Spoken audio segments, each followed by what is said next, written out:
Phineas and Ferb, The Spirit Dimension, Chapter 28, Breaking the Spell. Phineas and Ferb and Dr. Doofus Smirch were inside Zorro's castle in the spirit realm. They were walking up the stairs, looking for the magical pole. How long are these stairs? My legs are killing me, Dr. Doofus Smirch moaned in pain. We have to be getting to top eventually, Phineas replied exhaustedly. Minutes later, they made it to the top of the tower. They were now in Zorro's magical room.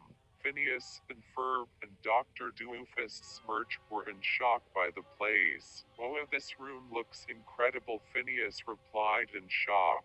"Yay, it's so colorful and sparkly," Dr. Doofus Smirch replied happily. Then Phineas noticed the magical pole in the middle of the room.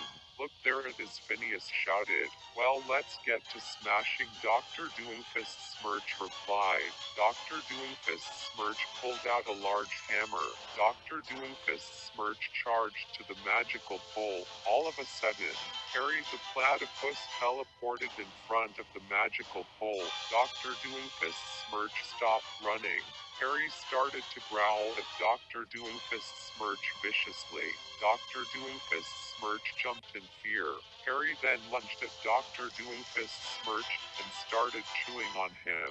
Dr. Doofus Smirch screamed in pain. Dr. Doofus Smirch dropped the hammer into the floor. Phineas knew he had to do something. "Ferb, stay here," Phineas replied panically. Phineas ran towards the hammer. Phineas picked up the hammer. Harry then turned around and glared at Phineas with an evil look. Phineas started shaking with fear. Harry then lunged at Phineas. Phineas used the hammer as a shield. Harry then bit the hammer. "Harry, please, it's me, your friend," Phineas replied panically. But the words had no effect on Harry. Then Phineas got an idea. Phineas started to pull the hammer to the left. Harry then started to pull on the hammer to the right. Then Phineas let go of the hammer, causing Harry to launch the hammer into the magical pole. The hammer smashed right into the magical pole, destroying it. The pole exploded into shiny particles. Harry then started to holler in pain. Phineas was laying on the floor. Minutes later, the green aura around Harry disappeared. Harry's eyes returned to normal. Harry regained his senses.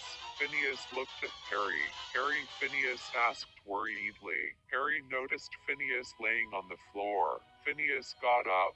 Phineas walked towards Harry. Phineas stared at Harry. Harry stared at Phineas. They looked at each in disbelief.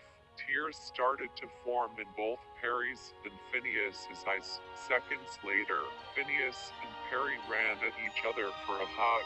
They hugged tightly with tears streaming from their eyes. "Oh, Harry, I'm so happy to see you, buddy. Oh, how we missed you so, Harry," Phineas shouted happily while crying. Harry jittered his teeth while tears were streaming from his face. Ferb hugged Harry as well. Dr. Doofus Smirch watched them while smiling with tears streaming from his face.